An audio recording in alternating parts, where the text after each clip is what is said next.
Can you please help me strong versus weak U.S. dollar compared to the euro? I certainly can, Lauren. So I love the phraseology of the question because you phrased it correctly.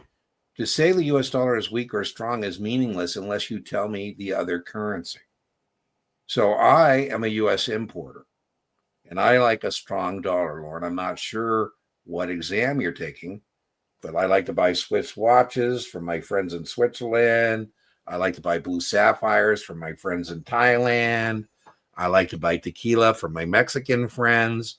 And so strong dollar means I get more tequila, more blue sapphires, more Rolexes.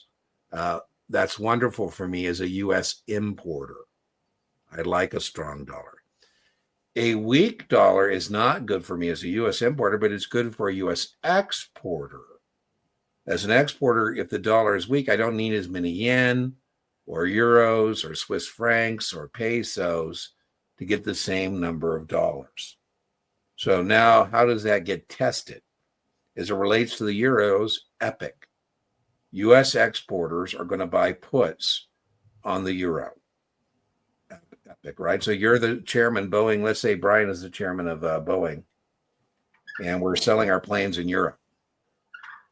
And Brian says, man, Dean, we're getting killed. It takes so many more euros to buy dollars. And I said, well, Brian, I have a hedge in place. And so I'm making up what we're losing in the spot market. The spot market is the current market. And the hedge I have on the puts on the euro, right? So exporters are going to buy puts.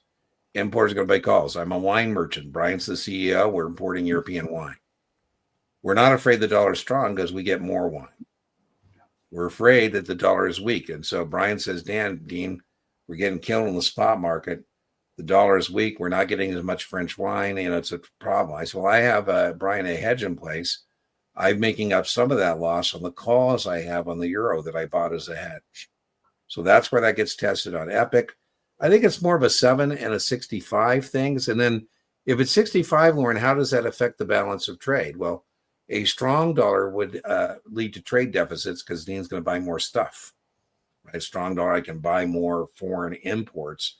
And a weak dollar would lead to a trade surplus. So what do you think, Brian? 7, 65? What do you think on this? That's exactly right. It's got to be either of those two, right?